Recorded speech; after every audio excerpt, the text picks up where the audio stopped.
Hello everyone, welcome to true I S and P C S.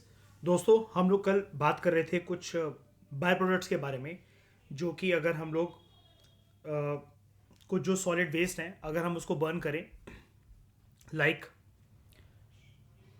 Coconut shell, just a minute,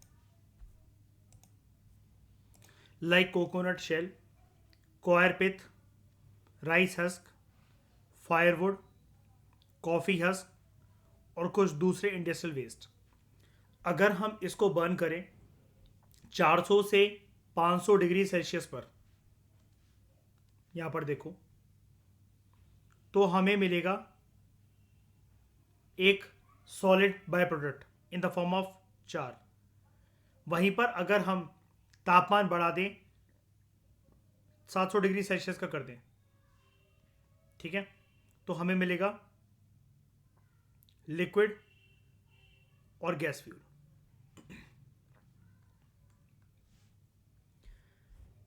हमने gaseous fuel के बारे में तो जान लिया।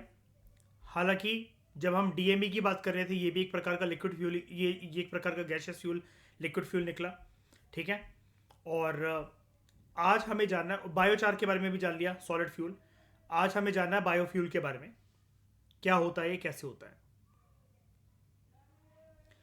देखो, सबसे पहले एक चीज तो क्लियर है हमें, अगर हम लोग waste to energy, waste to energy जो पावर प्लांट्स हैं उसके अंदर सॉलिड वेस्ट जो है हमारे पास, ये सारे अगर हम इसको बर्न करें और तापमान इसको दें, मतलब प्रॉपर तरीके से इसको बर्न नहीं करना, तापमान हमें अगर हमें इसका देना है 700 डिग्री सेल्सियस से ज़्यादा, तब हमें एक चीज़ प्राप्त होगी जिसको हम कह सकते हैं बायोफ्यूल। हालांकि वो बायोगैस की फॉर्म में, सिंगैस की फॉर्म में भी हो सकता है, लेकिन यहाँ पर हमारा टॉपिक क्योंकि बायोफ्यूल का है, तो हम 700 डिग्री सेल्सियस में ऐसा मान के चल रहे हैं कि हमारा जो बायो प्रोडक्ट निकला है वो बायोफ्यूल है।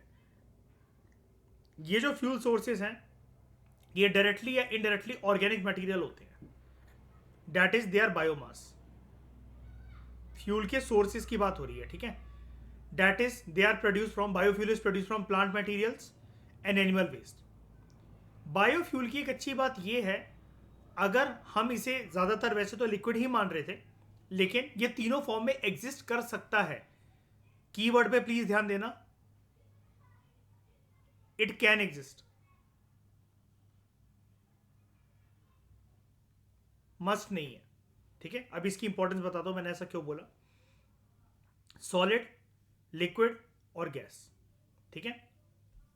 सबसे पहले हम बायोफ्यूल की दो ब्रॉड कैटेगराइजेशन करते हैं, एक प्राइमरी बायोफ्यूल और दूसरा सेकेंडरी बायोफ्यूल। प्राइमरी बायोफ्यूल्स जो होते हैं they include processed form of organic matter directly, such as fuel wood, wood chips and pellets, which are used primarily for heating, cooking and electricity production। यानी कि ये जो primary biofuels होते हैं ये प्रोसेस, मतलब एक स्टेप से प्रोसेसिंग होती है इसकी। एक स्टेप इन द सेंस के जो पेड़ की लकड़ी वहां पर लगी हुई है पेड़ में, भाई पेड़ को काट कर नीचे तो उतारोगे ना जमीन पर, उसके ऊपर जो लकड़ी की कवरिंग उसको छीलोगे तो ना, उसमें जितनी पत्तियां लगी हुई हैं, जो डालें लगी हुई हैं, उसको तोड़ोगे तो ना। तो एक लेवल की प्रोसेसिंग होती है यहां पर। लेकिन ये ऐसा ऑर्गेनिक मैटर है जिसको डायरेक्टली यूज करा जाता है। Fuel wood, wood chips and pellet, ये मैं दिखा देता हूं ये आपको कैसे दिखेंगे। फ्यूल वुड तो आप जानते हो,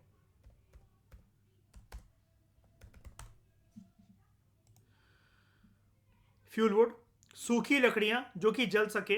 मैं ये नहीं कहता हमेशा कि ये गीली नहीं हो सकती, इनके अंदर मॉइस्चर कंटेंट नहीं हो सकता, ये तो कोई भी नहीं बता सकता। आपने लकड़ियां सूखी हैं, बाहर रख रखी हैं, एकदम से बारिश होने लगी तो ये इसके अंदर नमी आ जाएगी। लेकिन फ्यूल वुड में जनरली वो नॉर्मल वुड से ऐसे अलग होता है कि यहाँ पर जनरली सूखी लकड़ियां यूज करी जाती है, क्योंकि इसका पर्पस है इसको ऑप्टिमम तरीके से जलाने का, और जल वही लकड़ियां बेस्ट तरीके से सकती हैं जो कि सूखी हो, क्योंकि मॉइस्चर कंटेंट वाली लकड़ियां धुआं ज्यादा पैदा करेंगी, आग की गर्मी कम प्रदान करेंगी। वुड चिप्स क्या होते हैं?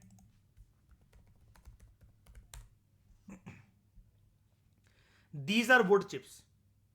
लकड़ियों को जब काटा जाता है तो उसके बड़े बड़े गट्ठे ना बनाकर अगर हम उसको और ज्यादा काटते चले जाएं, हमारे पास लकड़ी के इस प्रकार के कुछ टुकड़े होंगे।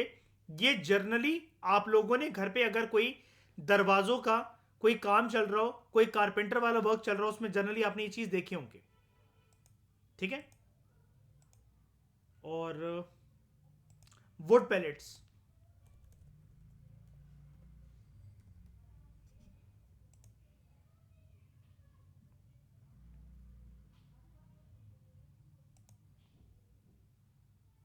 ये होता है बायोमास वुड पैलेट।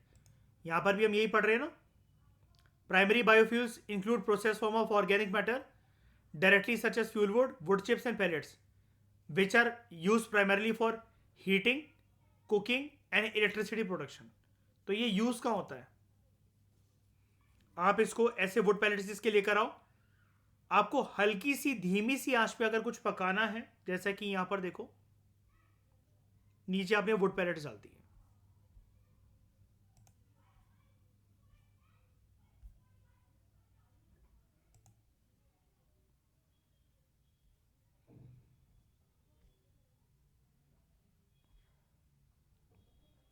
हमारे देशों में तो घर के अंदर ऐसे कोई फर्नेस नहीं होता, लेकिन आप लोगों ने अक्सर फॉरेन मूवीज में ऐसा देखा होगा कि लोग अपने ड्राइंग रूम में या बेडरूम में इस प्रकार की एक आग की चिमनी क्रिएट करते हैं जहां से वो अपनी आग जला सकते हैं। तो वहां पर इस तरह की एक्टिविटीज़ के लिए कारगर होता है।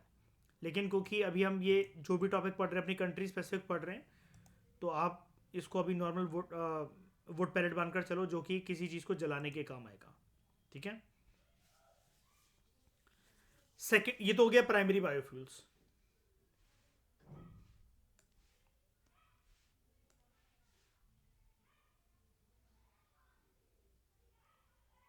अब बात करते हैं हम लोग सेकेंडरी बायोफ्यूल्स की।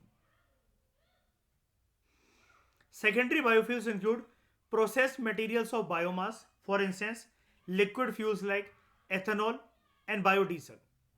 ठीक है। अब आपको प्राइमरी बायोफ्यूल्स किस फॉर्म में देखने को मिल रहे थे? जितने थे सारे के सारे सॉलिड फॉर्मेट के अंदर। बात अगर करी जाए सेकेंडरी बायोफ्यूल्स की, again they are processed materials of biomass. For example liquid fuels होते हैं ये। ठीक है। ये जनरली आपको लिक्विड फ्यूल्स के फॉर्मेट के अंदर मिलेंगे, लाइक इथेनॉल एंड बायोडीजल। तो ये जो बायोफ्यूल है इनकी अलग अलग जनरेशन भी होती है, हम इनको जानते हैं एक बार के लिए। सबसे पहले बात करते हैं हम लोग फर्स्ट जनरेशन बायोफ्यूल।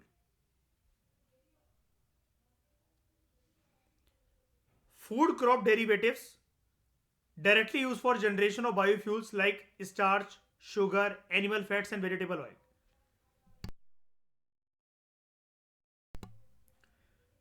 जो फूड क्रॉप डेरिवेटिव्स होते हैं they are directly use for the generation of biofuels, जैसे स्टार्च, शुगर, एनिमल फैट्स और vegetable oil. Most commonly use first generation biofuel feedstocks are corn यानी कि मक्का, wheat, sugar cane, sugar beets, rape seeds, peanuts, soybean.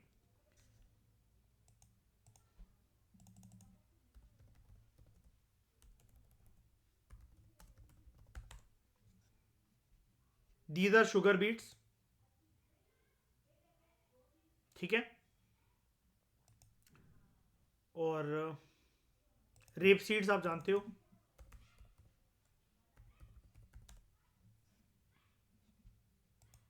These are rape seeds, एक प्रकार का आपका ये सरसों। ठीक है। उसके बाद एक ऑयल सीड है मतलब बेसिकली।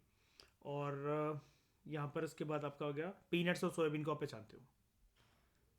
अब एथेनॉल कन्वर्जन प्रोसेस क्या होता है या ये प्रोसेसेस क्या होते हैं?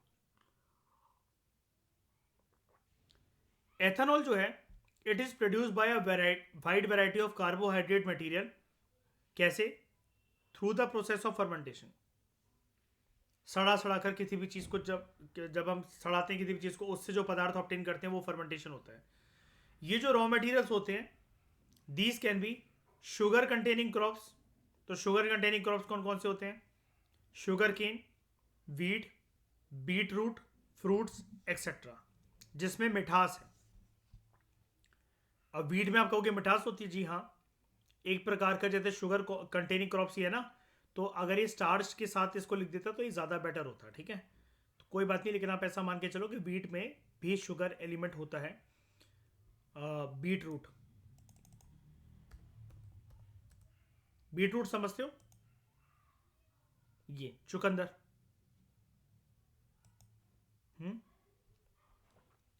Starch containing crops, grains such as wheat, barley, rice, corn, etc., and root plants like potato, cassava।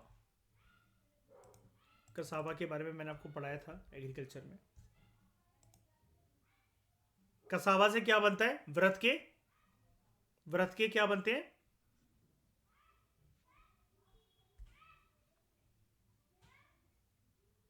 साबूदाना याद है? साबूदाना है, शाबाश है, ठीक है। उसके बाद ये हो गया sugar containing crops, starch containing crops, cellulosic biomass. ये प्रक्रिया कुछ भी नहीं है, आपके लिए नया टॉपिक नहीं है, इसमें कंफ्यूज मत हो जाना कि हम एकदम से क्या पढ़ने लगे बायोडीजल के बारे में, इथेनॉल प्रोडक्शन के बारे में। मैं आपको काफी महीनों से ये बताता हुआ आ रहा हूं अलग अलग जगह पर फाउंडेशन कोर्स के अंदर कि शुगर केन, जो गन्ने का छिलका होता है उसका जो भूरा बच जाता है बहुत सारी चीज़ों का, उससे जो है अलग अलग तरह के जो फ्यूल्स है वो प्रोड्यूस करे जा सकते हैं, ठीक है, लाइक इथेनॉल। तो जो मैं आपको शुगर केन का बताता था, जैसे कि मयूर ने भी आपको एक बार बताया था क्लास में, अगर आप लोगों को याद हो, कि मैंने और मयूर ने बताया था कि गन्ने वालों से जब एक बारी हमने बात करी थी, मयूर ने अपने एरिया में बात करी थी, तो वो लोग ये बता रहे थे कि हाँ, हम लोग जो हैं ये इसका जो बच जाता है जब रस निकाल लेते हैं, गन्ने का रस निकाल लेते हैं, उसके बाद ये जो छिलके है जो इसके बच जाते हैं, हम इसको बेच देते हैं। सरकारी एजेंसीज या प्राइवेट कंपनियाँ जो होती हैं, कोई भी हो, जो अलग अलग ठेकेदार जो कलेक्ट करते हैं उसको, वो ले जाते हैं हमसे और इसके फ्यूल बनते हैं। तो ये उसी टॉपिक के बारे में बात हो रही है, ठीक है। तो ऐसा मत सोचना है कुछ नया आ गया, आप इसको जानते ही नहीं हो। फिर एक होता है cellulosic biomass, wood wood and wood waste, cedar, pine etcetera, agriculture residues and fibres. अब ये क्या होता है? Let me show you cedar।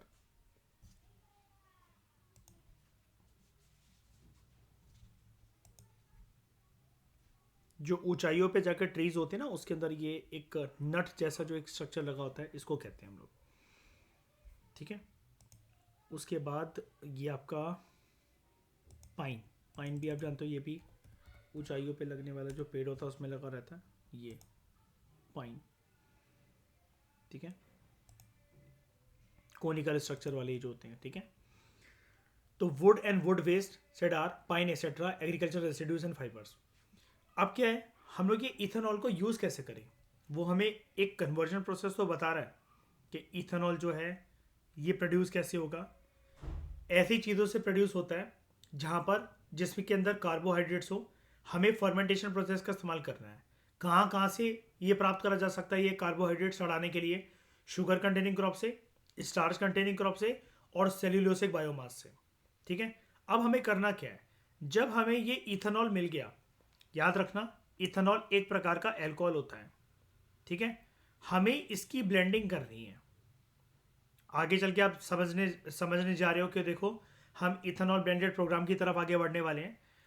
ऐसा देखा गया साइंटिफिक कम्युनिटी के द्वारा कुछ सालों पहले कि अगर हम alcohol in the form of ethanol अगर इसको ब्लेंड करें पेट्रोल के साथ, ठीक है, या उसको बर्न करें, ठीक है, और burn it in a nearly pure form in slightly modified spark ignition engines, मतलब हल्के से अलग इंजन्स हों, लेकिन उसके अंदर अगर हम इसको मिक्स करके कुल मिलाकर अगर हम यूज़ करें, तो energy produce by 1 litre of ethanol is equivalent to 2/3 of the energy produced by 1 liter of petrol. 1 litre petrol जितनी एनर्जी पैदा कर सकता है उतनी एनर्जी 1 लीटर मतलब पेट्रोल की 2/3 एनर्जी 1 लीटर इथेनॉल प्रोड्यूस कर सकता है. कंबशन प्रोसेस को हम इंप्रूव और ज्यादा कर सकते हैं by blending process. And emission of carbon monoxide and sulphur dioxide is consequently lower. सबसे ज्यादा इसका फायदा ये होता है कि इसके बेनिफिट्स हैं कि जो एमिशंस हैं in the form of carbon monoxide, sulphur dioxide, ये कम हो जाते हैं. बायोगैस की अगर आप बात करो 60% methane, 40% CO2 and some rare gases, cutting wood, grass, agriculture waste, etc. They are also considered under first generation biofuel. ये भी फर्स्ट जनरेशन बायोफ्यूल के अंदर आते हैं. तो ये सारी चीज़ आपको याद रखनी है. क्वेश्चन सिंपल बनेगा यूपीएससी का, which among the following can be categorise as first generation biofuel. ठीक है, तो उसमें आपने क्या क्या पढ़ा. फूड क्रॉप डेरिवेटिव जो है, ठीक है, which are directly use for the generation of first, मतलब which are directly use for being used as first generation biofuels. वो ऐसे होते हैं जिसके अंदर स्टार्च हो, शुगर हो, एनिमल फैट्स हो, वेजिटेबल ऑयल्स हो. ठीक है, सबसे commonly use first generation biofuels होते हैं feedstocks, corn, wheat, sugar cane, sugar beets, rape seeds, peanuts, soybean etcetera. ठीक है, फिर आपने इथेनॉल को जाना और इथेनॉल ब्लेंडिंग के बारे में जाना. अब बात करते हैं सेकेंड जनरेशन एक्सट्रैक्शन टेक्नोलॉजी, यानी कि सेकेंड जनरेशन बायोफ्यूल कौन से हैं.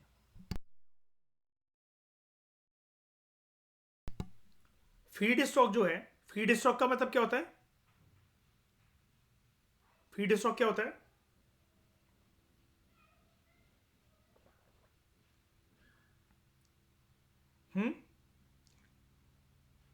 कौन से क्रॉप्स होते हैं फीड स्टॉक.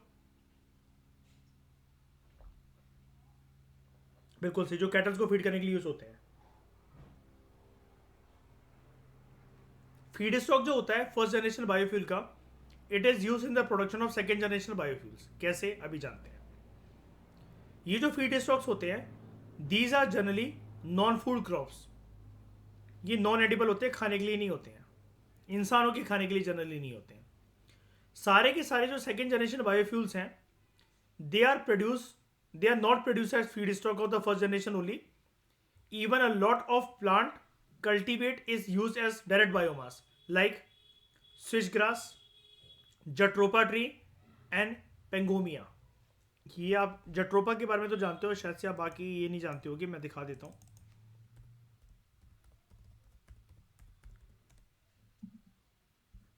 ये है स्विच ग्रास. ठीक है, लिखा भी हुआ देखो, स्विच ग्रास में unlock the future of biofuel second generation. अब एक बार बताओ, ये एडिबल है क्या. कौन खाता है स्विच ग्रास. कोई नहीं खाता, डायरेक्टली नहीं खाता, कोई भी कंज्यूम नहीं करता इसको ऐसे. जट्रोपा ट्री,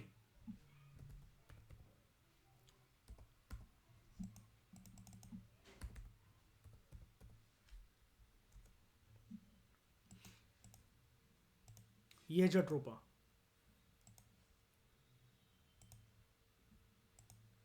ठीक है, उसके बाद पेंगोमिया,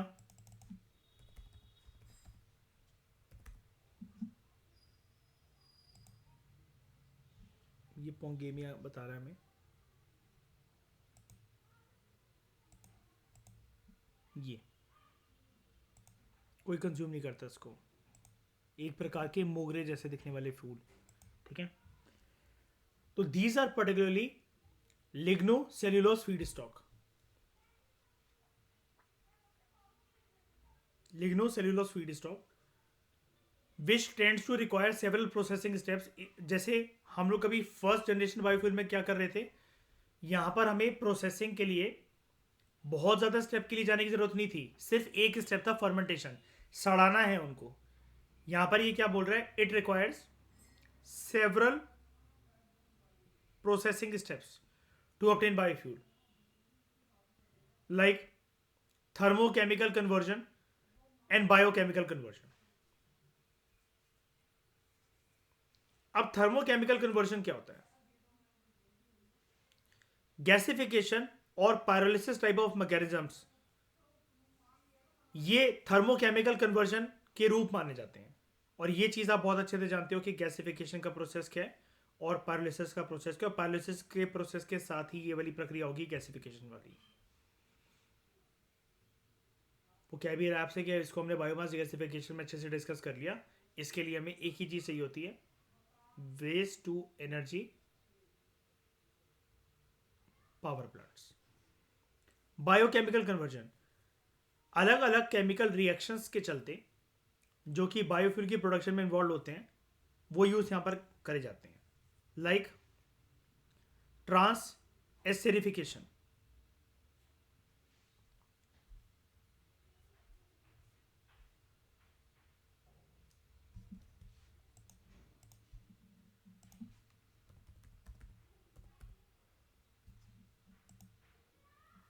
इसको आप चाहो तो लिख लिख सकते हो, लेकिन कोई वैसे किसी काम का नहीं है।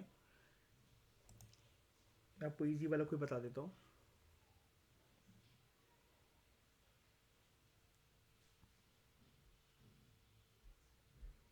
ट्रांस एस्टेरिफिकेशन एक ऑर्गेनिक रिएक्शन होता है जहां पर R group of an alcohol is exchanged with R dash group of an ester. This is generally done via the introduction of an acid or base catalyst to the reaction mixture. However, it can also be done using enzyme catalyst such as lipases. अब ये important नहीं है क्योंकि हमें यहाँ पर कोई chemistry का एग्जाम नहीं देना है, ठीक है। बस वो एक आपको प्रोसेस कह रहा है कि ये जो सेकेंड जनरेशन बायोडीजल है इसकी प्रोड्यूस करने की बहुत सारी प्रक्रिया होती हैं। थर्मोकेमिकल कन्वर्जन आप जानते हो, एक होता है बायोकेमिकल कन्वर्जन, अलग अलग केमिकल रिएक्शंस के अंतर्गत ये जाता है। ट्रांस एस्टेरिफिकेशन के बारे में आपको इसलिए नहीं जानना चाहिए, आप सिर्फ इतना समझ जाओ ये केमिकल रिएक्शन का प्रोसेस है, क्योंकि ये सिर्फ एक प्रोसेस है, ऐसे हजारों सैकड़ों प्रोसेस होते हैं, ठीक है। अब एक इंपॉर्टेंट बात,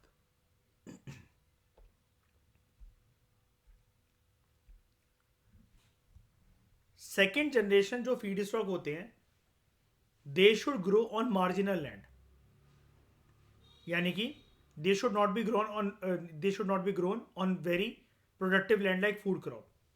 ऐसा क्यों? Because second generation feed stock जो है दे does not require a huge amount of water और फर्टिलाइजर टू ग्रो। इनको ज़्यादा पानी की आवश्यकता नहीं होती। जबकि आप फूड क्रॉप कोई भी ग्रो करोगे, आप चावल ही मान लो, तो आपको पानी चाहिए पड़ेगा। अगर आप वीट भी ग्रो कर रहे हो तब भी जो है जितना वीट को ग्रो करने के लिए पानी चाहिए उससे भी कम पानी आपको यहाँ पर सेकेंड जनरेशन फीड स्टॉक को ग्रो करने के लिए चाहिए। अब सेकेंड जनरेशन फीड स्टॉक के आपने एग्जांपल जैसे अभी देखे, एक आपने जट्रोपा को देखा, पोंगैमिया को देखा, स्विच ग्रास को देखा। इसके अलावा ये यहाँ पर आपको एक ऑर्गेनाइज वे में बता रहा है कि सेकेंड जनरेशन फीड स्टॉक कौन कौन से हो सकते हैं। एक है ग्रासेस। अब ग्रासेस के अंदर अलग अलग प्रकार की ग्रासेस आ सकती है, like switch grass, miscanthus, Indian grass and others, ठीक है। स्विच ग्रास तो आपने देख लिया।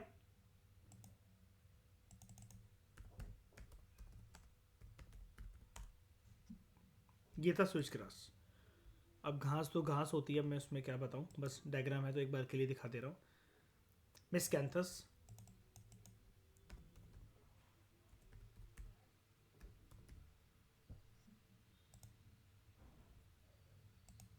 ये है मिसकैंथस, इस प्रकार की बुश ग्रास।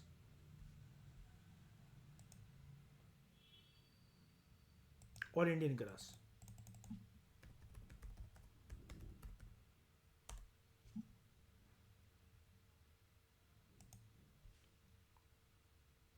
ये इंडियन ग्रास।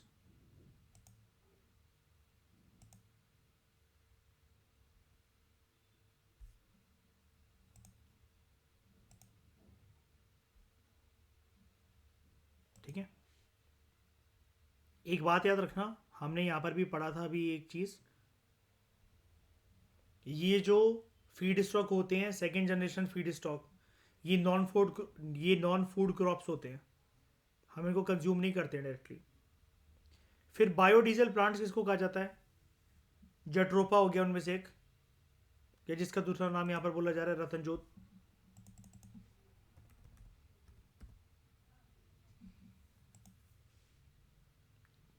जट्रोपा को ही बोला जा रहा है रतनजोत प्लांट, ठीक है, हिंदी हिंदी नाम बोला जा रहा है इसका, जिसके नाम से फेमस जाना जाता है जट्रोपा। पोंगेमिया मैंने आपको दिखा दिया। अदर सीड क्रॉप्स लाइक कैमेलाइना,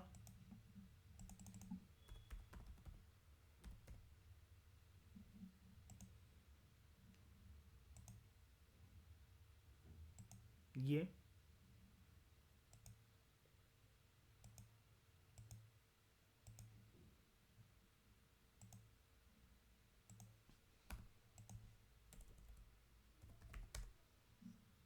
कैमेलाइना, ये एक्चुअली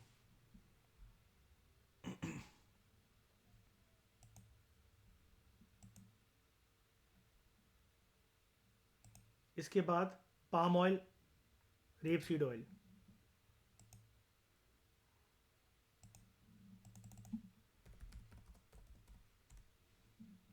पाम ऑयल, ठीक है।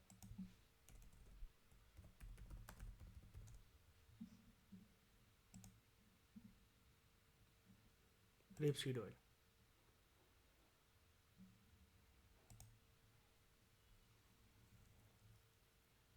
Waste vegetable oil.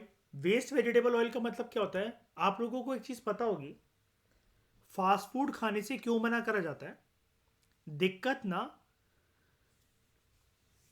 मान लो कि मोमोज हैं और पनीर वाले मोमोज हैं, पनीर तो हेल्दी होता है, और मैदे की एक पतली सी लेयर आपका क्या ही बिगाड़ देगी जब इतना हेल्दी पनीर आपके शरीर में जा रहा है। तो दिक्कत ये है कि अगर आप कोई भी फ्राइड चीज़ खा रहे हो, मान लो कि वो आपके मोमोज फ्राइड मोमोज हैं, तो जो ये दुकान वाले एक जो तेल होता है, लाइक सोयाबीन फॉर्च्यून ऑयल है मान लो, उसको 3 से 4 दिन के लिए लगातार उसी तेल को यूज करते रहते हैं बार बार फ्राई करने के लिए। जबकि ऐसा माना जाता है, आपने पैकेट से फाड़ कर या तेल की कट्टी से निकाल कर अगर एक बार तेल डाला है, एक बार कोई भी चीज़ उसमें भूननी है, पकानी है, वो पकाने के बाद उस तेल को हमें थ्रो अवे कर देना चाहिए। लेकिन दुकान वाले इतनी लागत कहाँ से लेकर आएंगे, इतनी कॉस्टली हर एक चीज़ को कैसे बनाएंगे, तो वो सेम तेल यूज़ करते चले जाते हैं। इस प्रकार के तेल को जो है वो कहा जाता है वेस्ट वेजिटेबल ऑयल, ठीक है। And municipal solid waste like landfill gas, human waste, grass and yard clippings.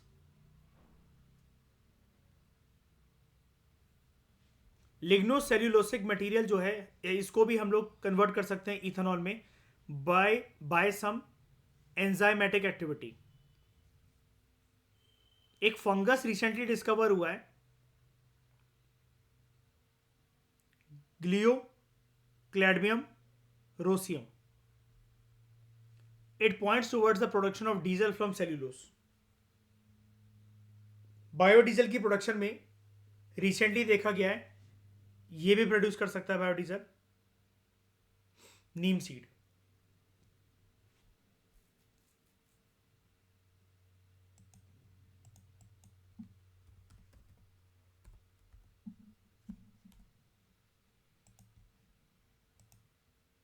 Clio क्लैडियम roseum, ये वो फंगस।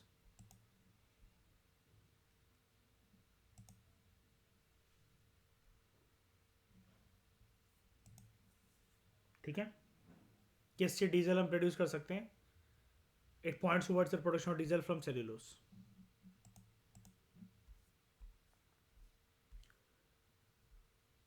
ठीक है, अब है थर्ड जनरेशन बायोफ्यूल।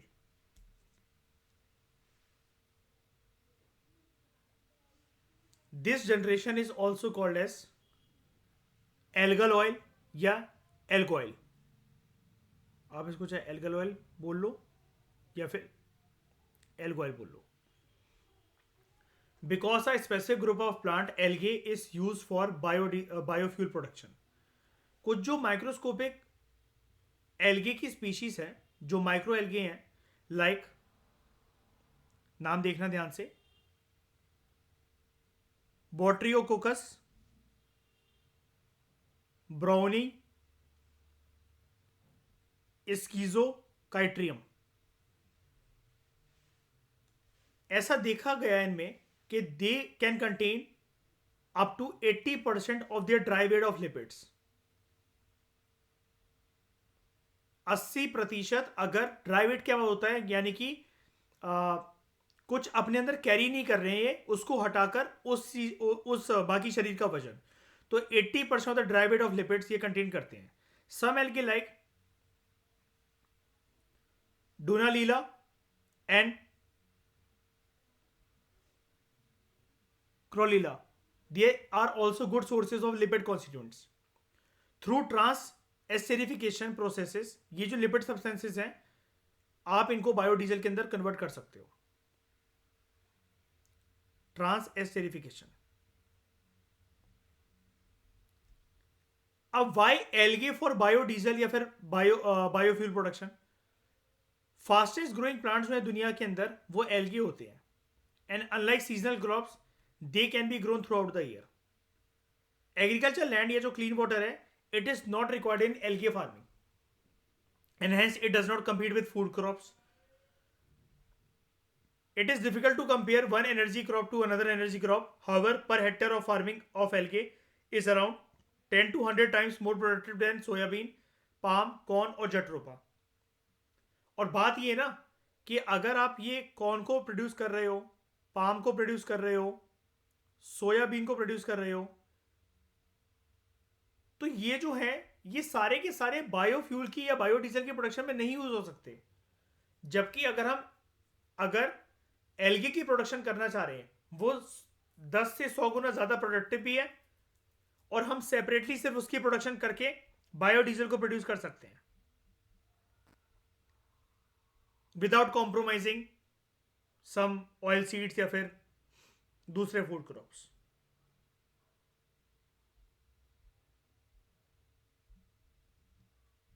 उसके बाद the entire biomass produce can be utilise in the end products, which is not the case with other energy crops. Algal meal has a higher protein content than other animal feed product. ये वाली बात important है. It has higher protein content.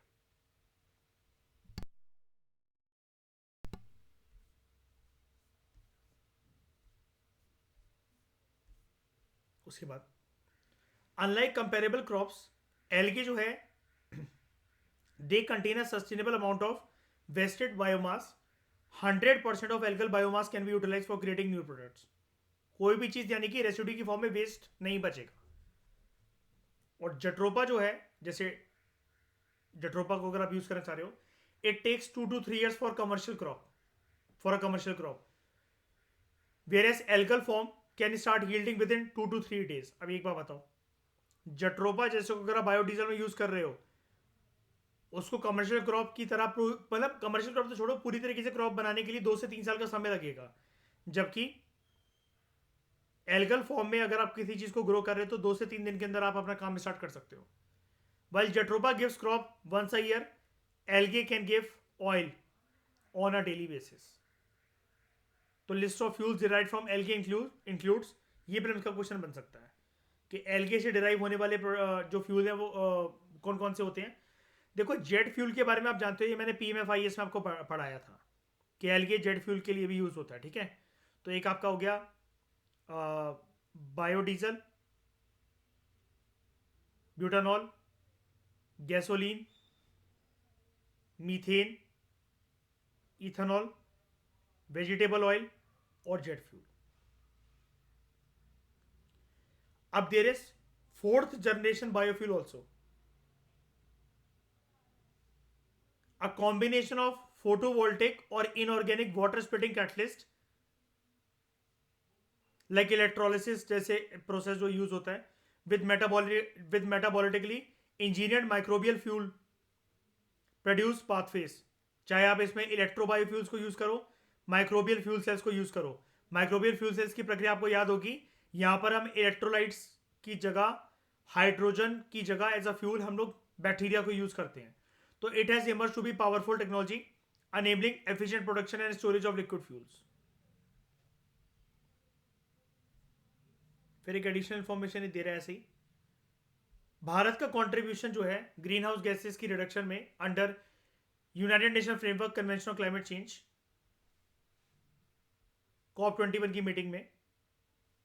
तो उसमें क्या है, intended nationally determined contributions INDC जो हमारे, उसके अंतर्गत इंडिया ने कसम खाई थी COP21 की पेरिस कन्वेंशन की मीटिंग में, क्या कि it will reduce its emission intensity by 33 to 35% by 2030 compared to 2005 levels। 40% बिजली हमारे देश में प्रोड्यूस होगी from non fossil fuel based energy resources by 2030 with the help of international community in terms of technology transfers at low cost finance. लेकिन इसके अंदर मैंने आपको बताया था एक डिबेट आ जाती है global north versus global south, क्योंकि टेक्नोलॉजी ट्रांसफर की अगर आप बात करोगे और इंटरनेशनल सोलर अलायंस जैसे इंटरनेशनल ऑर्गेनाइजेशन से ट्रंप के कार्यकाल में जैसे USA विड्रॉ कर गया था, तो फिर एक सवाल खड़ा हो जाता है कि क्या वेस्ट जो है, जो वेस्टर्न कंट्रीज हैं, सच में डेवलपिंग कंट्रीज या फिर LDCs की हेल्प करने के लिए तैयार है क्या? Creation of additional carbon sink of 2.5 to 3 billion tons of carbon dioxide equivalent through additional forest and tree cover by 2030। जैसा कि कल मैंने आपको यहां पर भी बताया था, अगर आपको डायग्राम याद हो, कि ये जो CO2 जो प्रोड्यूस हो रहा है, हमें इसके लिए ज्यादा से ज्यादा प्लांट जो है वो जो ट्रीज हैं वो प्लांट करने पड़ेंगे। ठीक है, उसके बाद आपका एक ये वाला point development of robust adaptation strategies for agriculture, water and health sectors.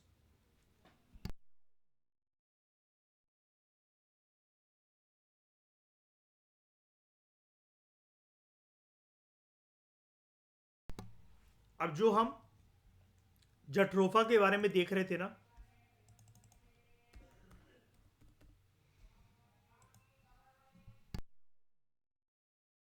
इस प्लांट के बारे में, ठीक है, क्या ये एक बायोफ्यूल या बायोडीजल को बनाने के काम आता है क्या? बिल्कुल आता है। कौन सी जनरेशन का आप इसको कहोगे, फर्स्ट जनरेशन के सेकंड जनरेशन?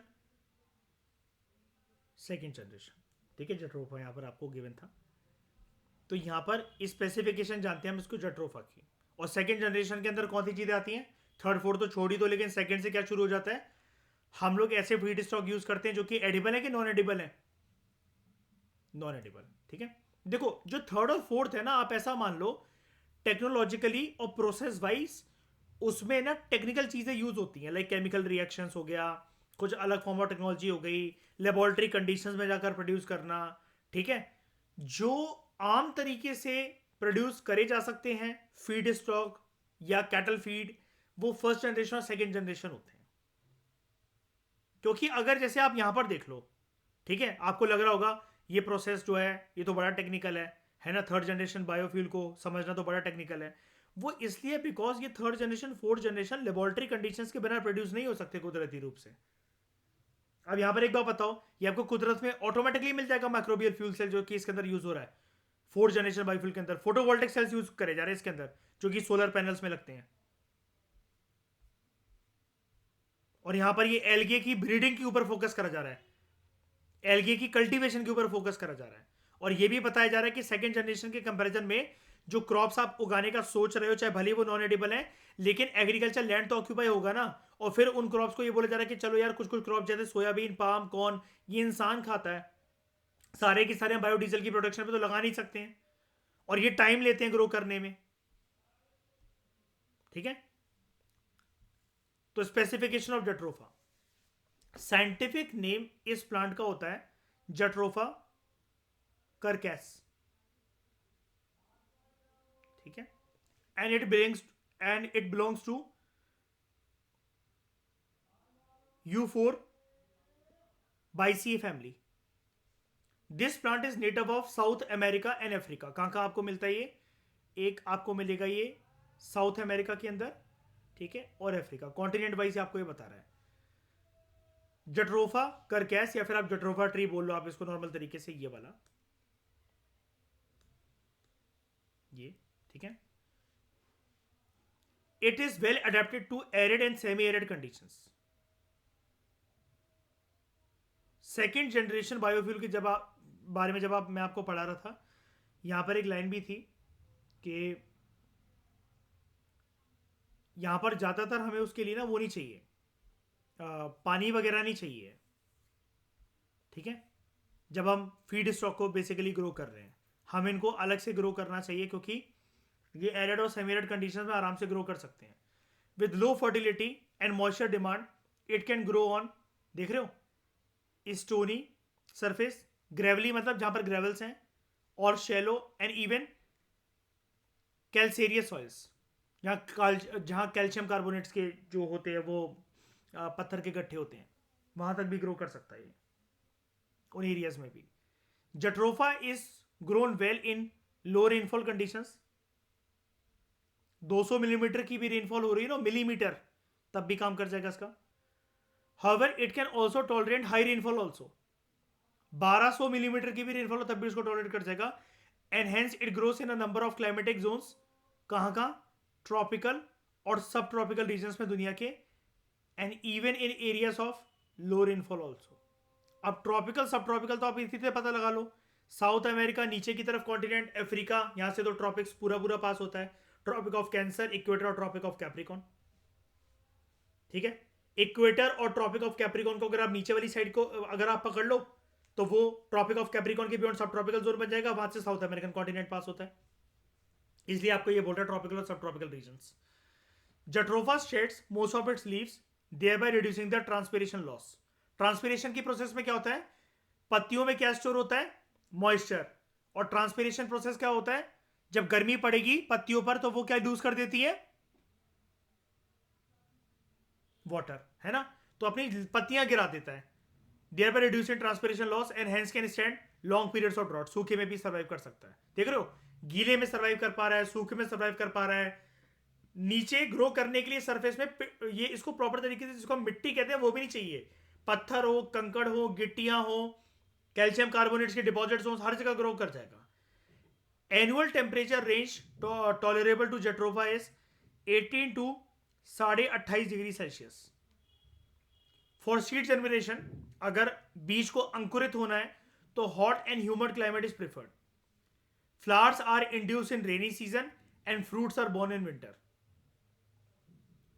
जो फूल निकलेंगे ये निकलते हैं बारिश के दिनों में, ठीक है, and fruits are borne in winter. यहां पर अगर आप देखो ये फूल बारिश के दिनों में, एंड फ्रूट्स विंटर, ठीक है। अब मल्टीपर्पज श्रब और स्मॉल साइज ट्री जट्रोफा, इसकी बड़ी सिग्निफिकेंट इंपॉर्टेंस होती है। यहाँ पर देखो, ये आपको बहुत बड़े साइज का कोई नहीं मिलने वाला है, छोटे छोटे ऐसे पौधे टाइप होते हैं, ठीक है। Jatropha is significant importance due to its several industrial and medicinal uses. Various alkaloids contained in latex of Jatropha are Jatrophine, Jatropham, Jatrophone and Curcane। इनके अंदर क्या होता है, इनके अंदर ना अगर मेडिकल ट्रीटमेंट की अगर आप बात करो तो they are very good because they contain anti cancerous properties. जो जट्रोफा की जो पत्तियां होती हैं, ये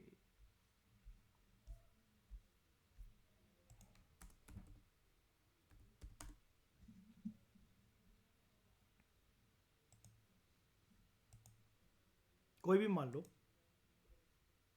जट्रोफा की जो पत्तियां होती हैं they contain galactagogue, rubefacient and anti parasitic which is use against scabies, paralysis, rheumatism and heart tumors. Seeds are aperient and used for dropsy, gout, paralysis and skin disease. मतलब ये आपको बता रहा है कि ये प्लांट अलग अलग प्रकार की बीमारियों से कैसे आपको निजात दिलवा सकता है। इससे जो तेल निकलता है, the oil is applied to hair as a growth stimulant in Java. मतलब इंडोनेशिया के जो लोग हैं जट्रोफा ट्री का तेल जो है वो लगाते हैं बालों में। तो जट्रोफा का ऑयल, यस।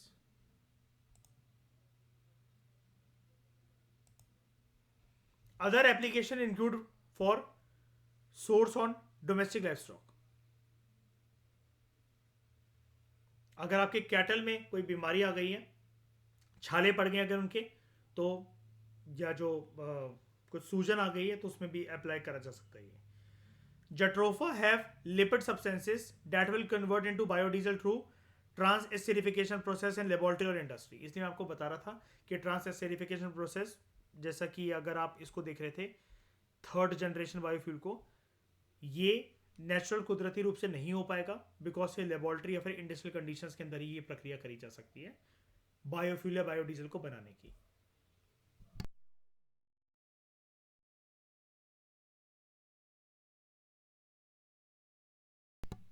यहां पर अगर आप इसको देख लो, ये है biofuel. Fuel sources are directly और indirectly organic material, that is biomass, plant animals या प्लांट मटेरियल्स या एनिमल वेस्ट आपको मिल जाएंगे। बायोफ्यूल तीनों फॉर्म में एग्जिस्ट कर सकता है, सॉलिड, लिक्विड और गैस। जनरेशन की बात करें तो पहला जनरेशन हमने देखा, food crops derivatives are directly use for generation of biofuels. First generation biofuel के लिए लाइक ऐसे फूड क्रॉप जिसके अंदर स्टार्च हो, एनिमल फैट हो, वेजिटेबल ऑयल हो। फीड स्टॉक कौन कौन से यूज करे जाते हैं? कॉर्न, व्हीट, शुगर केन, sugar beets, rape seeds, peanuts, soybean etcetera. High carbon content होता है इसके अंदर, they have net positive carbon and net energy negative. Second generation biodiesel की बात करें, feed stock of first generation biodiesel is use in the production of second generation biofuels. These are generally non food crops, switch grass, jatropha, pongamia सबसे prominent थे। These are particularly lignocellulosic feedstock which tends to require several processing steps to convert them into biofuel. Greenhouse gas content is comparatively less than in first generation and potential to be of net energy positive. ये कैसे थे? Net energy negative, क्योंकि green house gas emission हो रहा है लेकिन यहाँ पर नहीं हो रहा। थर्ड जनरेशन बायोफ्यूल की बात करें, third generation is called as algal oil और algal oil because a specific group of plant algae is used for biofuel preparation। कुछ जो माइक्रोस्कोपिक स्पीशीज होती हैं लाइक बोट्रायोकोकस ब्राउनी एंड स्कीजोकाइट्रियम, ये जो है अपने ड्राई वेट के हिसाब से 80% जो है लिपिड्स जो है वो कंटेन करते हैं। ये कार्बन न्यूट्रल होता है नेचर के अंदर। जितना CO2 एमिट होगा उतना CO2 सीक्वेस्टर भी हो जाएगा। एंड नेट एनर्जी पॉजिटिव इसकी वजह से, क्योंकि देखो नेट एनर्जी पॉजिटिव और नेगेटिव में बस इतना फर्क होता है। अगर कोई भी चीज नेट एनर्जी नेगेटिव, तो अल्टीमेटली ये देखा जाता है कि वो जो एमिशन कर रहा है वो बचाई जा सकती है। ऐसा तो नहीं रिलीज हो जाएगी पूरी की पूरी, अगर वो रिलीज हो जाती है तो वो नेगेटिव बन जाता है। बचाई जा सकती है, या फिर एमिशन नहीं हो रहा है तो वो पॉजिटिव है। ठीक है, यहाँ पर जितना CO2 कार्बन डाइऑक्साइड एमिट होगा उतना बचा भी लिया जाएगा। It is fastest growing of all the biofuel sources. जैसा कि हमने देखा था 2 से 3 दिन लगते हैं इसको, कहाँ गया, 2 से 3 दिन। ठीक है, यूज भी और डेली बेसिस पर जो है, जैसे यहाँ पर था algal can give oil on a daily basis. Resilient organisms that can be grown from sunlight, CO2 and brackish water. मतलब ये एल्गे के बारे में तारीफ हो रही है कि हर एक चीज को टॉलरेट कर सकते हैं। ठीक है, fourth generation biofuels combine genetically engineered feedstock with genomically synthesized microorganisms such as cyanobacteria to efficiently generate bioenergy, and they are made using non-arable land similar to third generation biofuels। Genetic engineering of organisms, जैसा कि मैं आपको बताता हूँ laboratory conditions में ये सब कुछ पॉसिबल है। Genetic engineering of organisms for efficient production of biofuels. It aim to be carbon negative by creating artificial carbon sinks, and it is net energy positive.